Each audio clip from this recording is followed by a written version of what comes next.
dari RPS, diambil dari RPS temanya, subtemanya juga, tetapi saya minta pendetailannya dengan pendekatan 4W1H. Misalnya, kita mulai dari ini ya.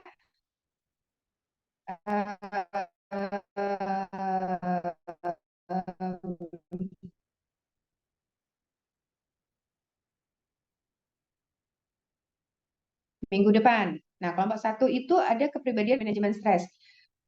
Pengertian kepribadian itu udah satu bagian itu sudah adalah what, gitu kan?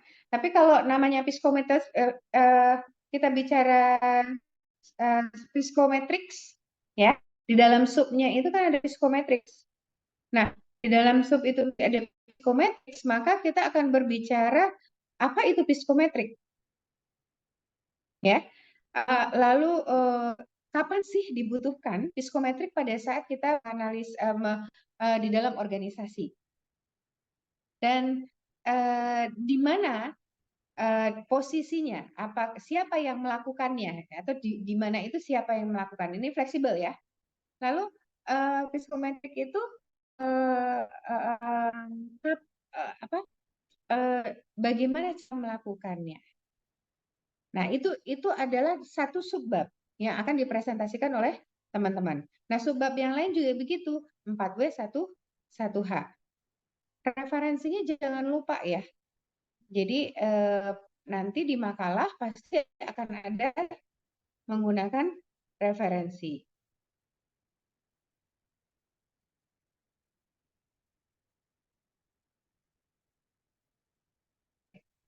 Baik, ada pertanyaan untuk tugas kelompok?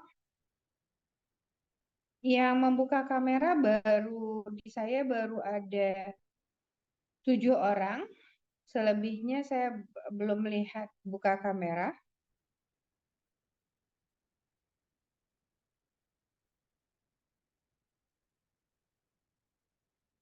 Oke, ada pertanyaan?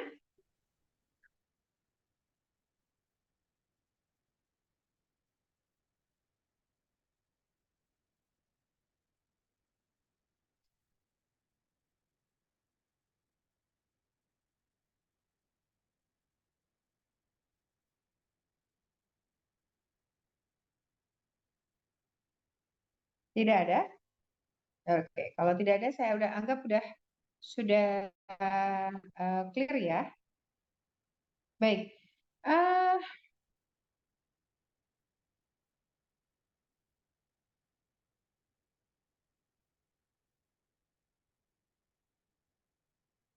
Saya ingin tanya, dengan tema baru ini, saya nanya dengan pembelajaran yang kemarin. Pada saat pembelajaran kemarin kita menganalisa tentang kondisi eksternal dan internal, ya. Anda dari video yang saya berikan, Anda belajar tentang bagaimana scanning environment, ya, memantau atau meninjau lingkungan di luar perusahaan. Apa fungsinya? Fungsinya adalah untuk analisis. Nah, analisis yang paling sering digunakan oleh perusahaan dalam environmental scanning adalah analisis SWOT. Betul? Oke. Lalu saya pengen tanya dulu kepada Anda, apa sih fungsi dari analisis SWOT?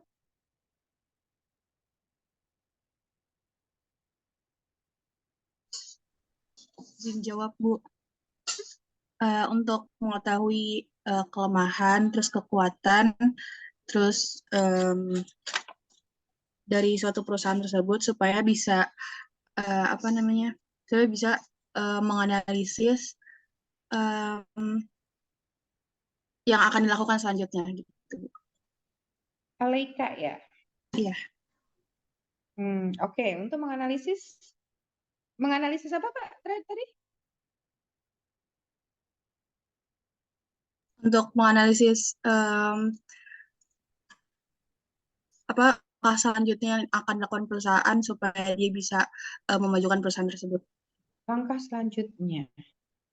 Oke. Eh, ada yang bisa memberikan tambahan? Mungkin saya izin Bu menjawab mengenai pendapat saya ya Bu. Ya, Mm-mm. jadi SWOT itu kan singkatan dari kekuatan, kelemahan, peluang, dan ancaman Bu.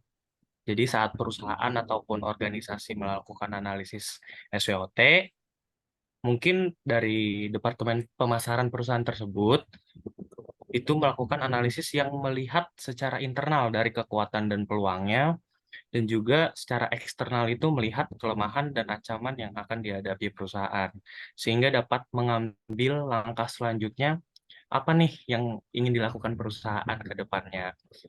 Untuk saat ini, apa nih ancaman kita yang dihadapi? Mungkin seperti itu, Bu, pendapat saya, Bu. Oke. Makasih Mbak Alika sama Mas Giovanni ya. Mbak Alika dan Mas Giovanni sih nggak salah ya, betul. Yang analisis SWOT itu memang kita gunakan untuk apa yang harus kita lakukan ke depannya.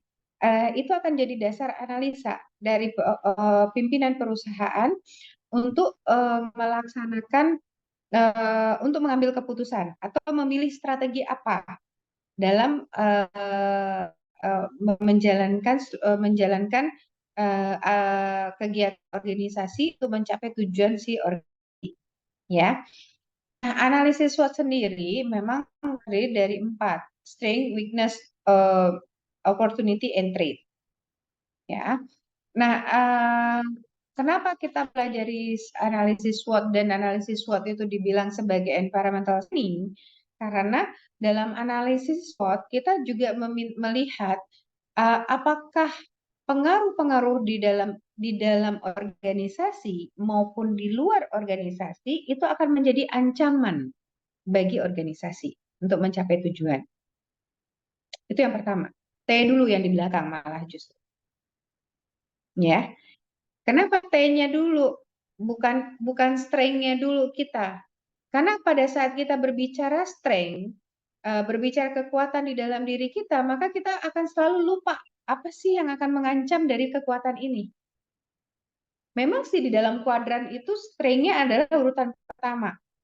Tetapi beberapa ahli mengatakan, do not forget, the impact factor, the most impact factor is strength, ya, adalah ancaman. Apa yang terjadi pada saat ancaman-ancaman ini diabaikan oleh organisasi? Ini banyak sekali, banyak sekali. Oh, saya hanya melihat kekuatan saya. Iya, kekuatan saya banyak segini, ancamannya hanya pesaing. Sering nggak? Ya, ancaman cuma satu, pesaing. Nah, kalau ini yang terjadi pada saat globalisasi, perkembangan teknologi, maka ancaman ini tidak terdeteksi. Oke, kenapa seperti itu? Karena environmental scanning-nya baru melihat internal saja, tidak mengcombine antara internal dan eksternal. Internal, eksternal dilihat, tetapi tidak dilihat untuk analisanya. Coba sekarang yang lagi marak di dalam dunia pemasaran adalah sepinya Tanah Abang. Ya, fenomena saya bukan fenomena sih ya. Kalau dibilang saat ini kasus yang terjadi saat ini adalah toko-toko offline itu sangat sepi. Kenapa? Ada yang tahu kenapa? Karena rata-rata sekarang pada jualannya secara online. Rata-rata penjualannya secara online. Oke, satu. Ada lagi? Mungkin mencari barangnya lebih mudah, Bu, ketika kita mencari di aplikasi online ya, Bu, ya. Marketplace online lebih mudah mencari barang yang ingin didapat. Dua. Ya, artinya peran online sangat sangat tinggi gitu ya. Eh, ada lagi? Harga di online cenderung lebih murah daripada di toko offline. Yes. Kenapa dia nggak bayar pajak? Sorry, dia nggak bayar apa? sewa lokasi, sewa toko dan segala macam, ya kan? Eh, yang terakhir, udah nggak? Itu baru environment itu baru satu sisi sebenarnya. Kenapa? Kalian masih menyoroti adalah pesaing.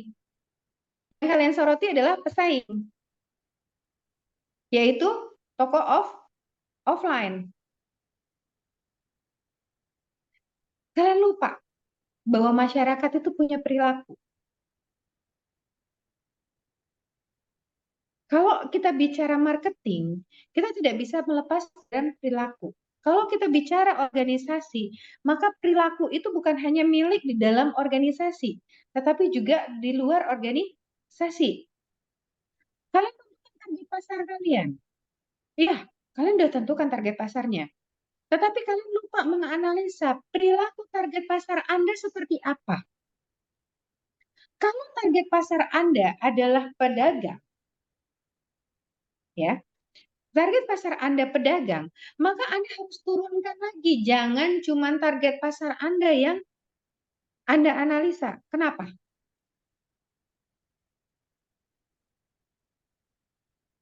Kan tadi target pasarnya adalah pedagang.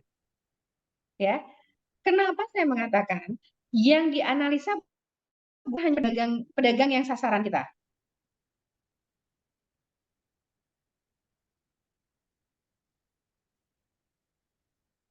Karena konsumen akhirnya siapa?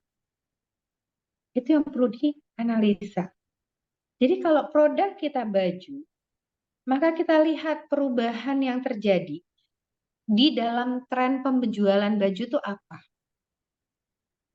Sekarang yang jadi gaung baju yang terkenal kalau baju nih ya, yang terkenal kan kita ngomongin Tanah Abang. Artinya profilnya sekarang kenapa Tanah Abang itu banyak sepi? Oh, katanya ada penjualan online. Ya, tetapi penjualan online juga ngeluh, nggak ada yang beli nih baju.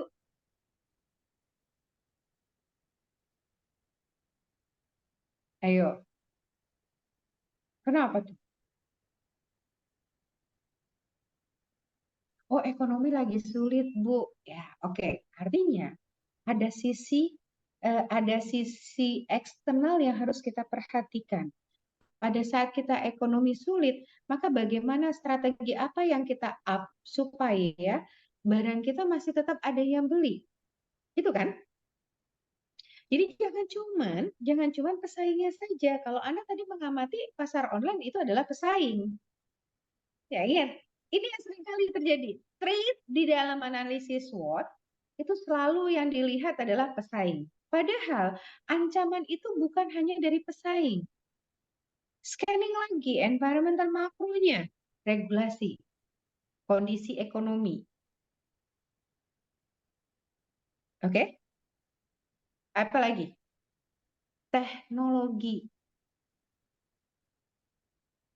Nih, pada saat Anda kuliah seperti ini, kita kuliah lebih banyak online dibandingkan offline, ya. Kita banyak kuliah daring dibandingkan luring. Apa Anda perlu baju yang fancy? Enggak kan? Yang perempuan cukup jilbab, bawahnya daster. Bahkan kalau saya scroll ke bawah ini, saya pakai tab, jadi nge-scroll ya. Banyak yang nggak on cam. Kenapa? Masih ada belek di matanya, masih baru bangun tidur, atau bahkan masih sambil rebahan gitu. Artinya kebutuhan sadang itu tidak menjadi prioritas. Tunggu, tunggu. Apa yang prioritas sekarang? Hah? Apa yang prioritas sekarang?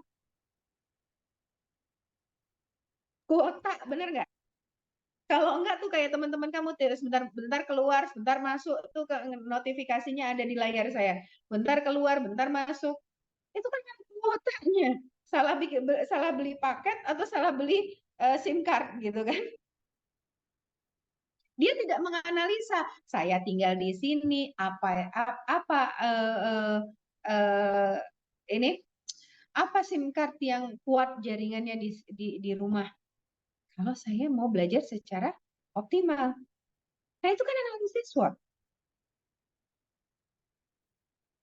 Ini yang terjadi. Berarti apa saja? Bukan hanya pesaing, tetapi perlu melihat ancaman-ancaman yang akan datang di dalam era globalisasi. Lalu perkembangan teknologi. Pada saat kita berbicara Industrial Revolusi 4.0, maka masyarakat itu akan berubah menjadi Social Society 5.0. Apa yang Social Society 5.0 butuhkan? Maka namanya analisis SWOT itu tidak boleh hanya satu kali kerja. Analisis SWOT itu adalah analisis yang selalu dilakukan secara periodik. Oke, saya punya ancaman, saya punya kelemahan, ya, di bagian ini. Artinya, saya punya kelemahan yang harus saya perbaiki. Kalau kelemahan itu sudah diperbaiki, dia jadi apa? Dia jadi strength. Strength-nya nambah kalau gitu. Ya kan? Strength-nya nambah, weakness-nya apakah berkurang? Enggak juga.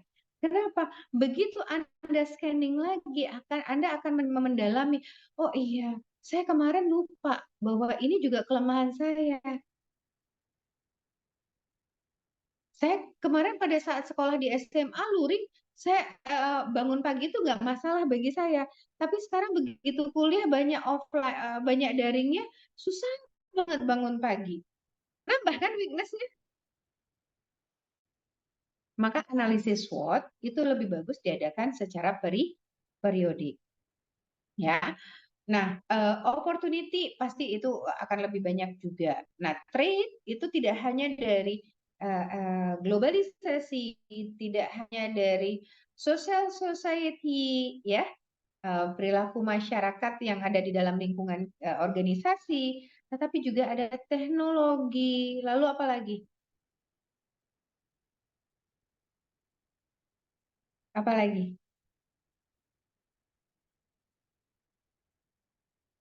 Ayo, apa lagi? Politik sama sosial budaya, Bu. Politik dan sosial budaya. Yang paling kuat adalah kalau budaya mungkin agak stagnan ya, tetapi dia nggak secara maksudnya tidak secara masif berubah secara langsung. Tetapi pada saat kita berbicara politik, pada era politik tertentu seperti ini 2023-2024, ini ada item-item tertentu yang akan menjadi sebuah dagangan massal dan itu mungkin akan menjadi ancaman bagi organisasi kita, bisa, ya, atau bahkan jadi peluang dari organisasi, ya. Nah, sosial nih yang jadi permasalahan utama. Kenapa? Struktur masyarakat, subjektif norm yang ada di dalam masyarakat atau di dalam organisasi itu harus seimbang. Sehingga perubahan organisasi dari environmental scanning itu menjadi lebih solid. Bukan sulit ya, solid. Oke? Oke. Apa sih fungsinya dari kok saya jadi bingung. Fungsi dari environmental scanning yaitu preparation untuk change. Jadi environmental scanning itu adalah digunakan untuk menjembatani organisasi untuk berubah. Ya, organisasi untuk berubah. Kenapa organisasi perlu berubah? Apa menurut Anda?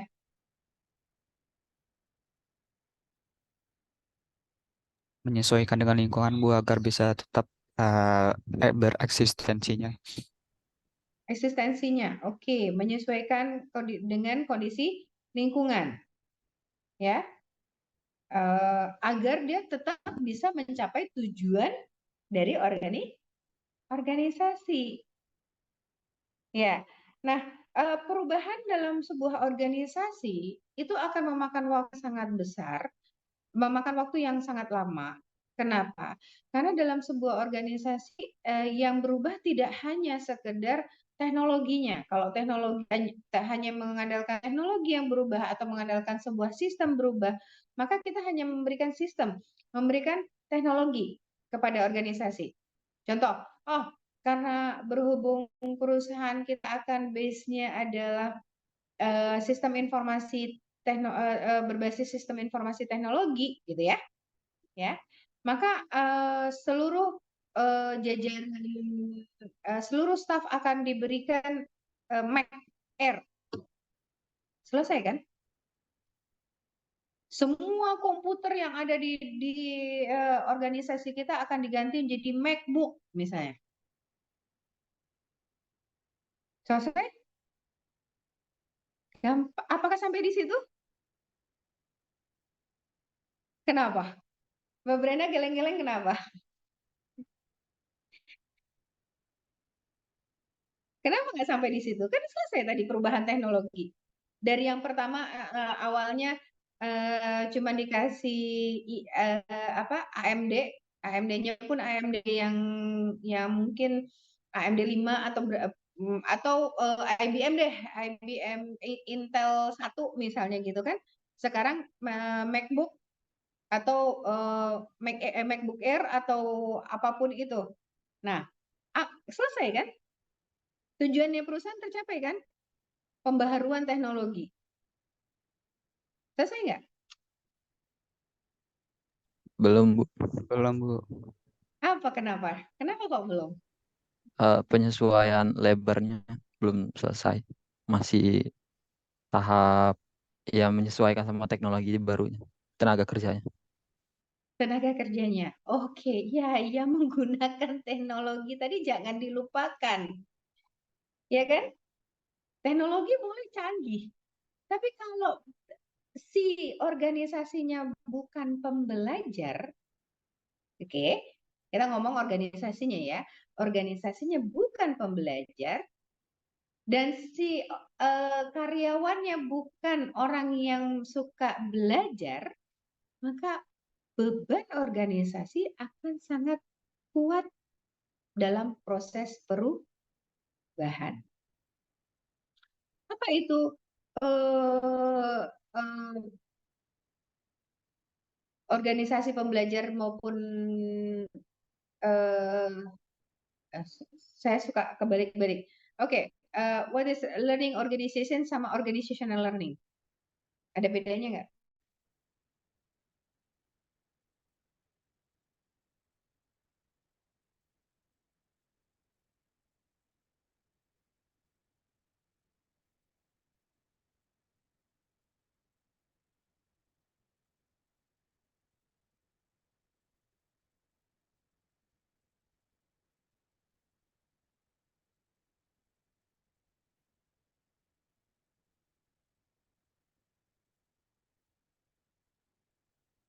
Saya hari ini nggak pakai PPT loh ya.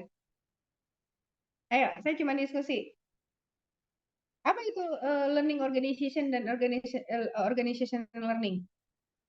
Learning organizational and organizational learning. Ada yang tahu?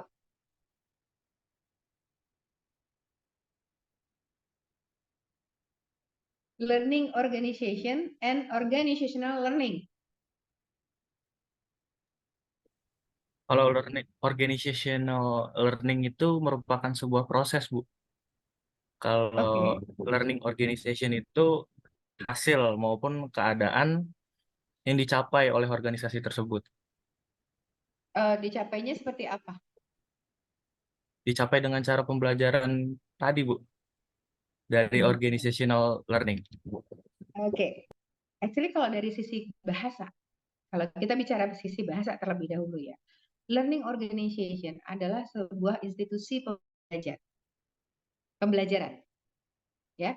Learning organization adalah institusi pembelajaran. Artinya sekolah, kampus, pusdiklat itu adalah learning organization. Paham? ya. But organizational learning itu adalah organisasi pembelajar.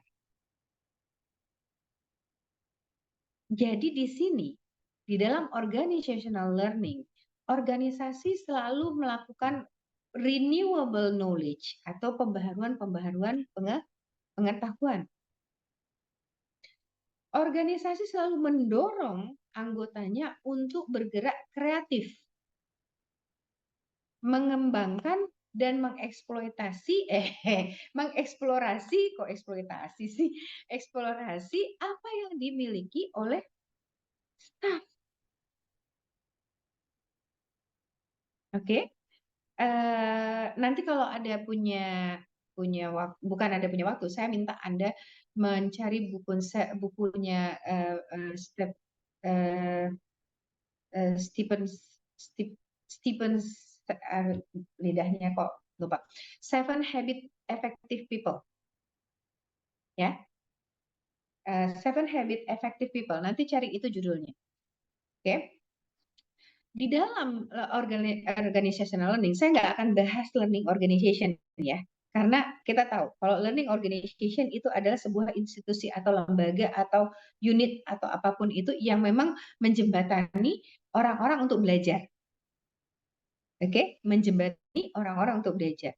Tetapi yang fokus kita adalah organizational learning. Artinya organisasi ini adalah organisasi untuk mengembangkan potensi seluruh stafnya.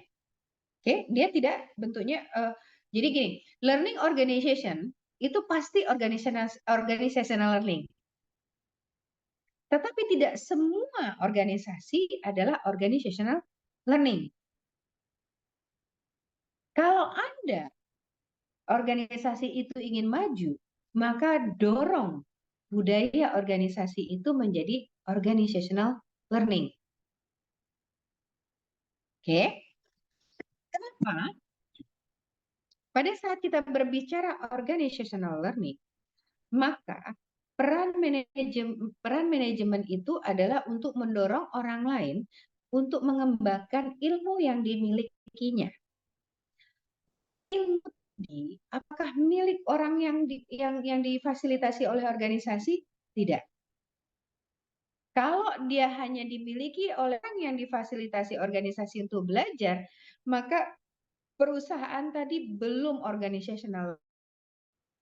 Dia baru learning organization. Agak bingung ya. Dengarkan baik-baik loh.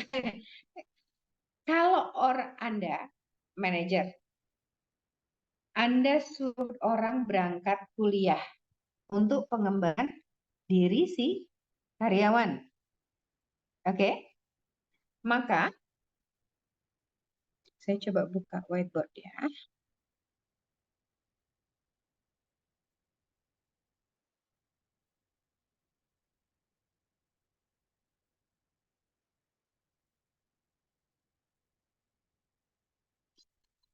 Share of cam pasti. Oh, oke. Whiteboard saya sudah kelihatan kah? Oh, belum ya? Belum, Bu. Bentar ya.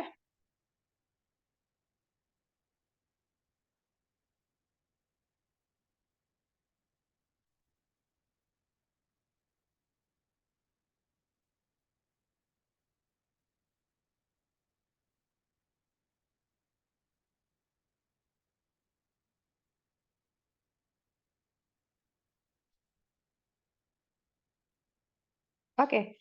Sudah terlihat whiteboard saya? Sudah, Bu. Halo? Oke. Nah, kalau kita bicara organizational learning, nah, kenapa pen saya nggak berfungsi?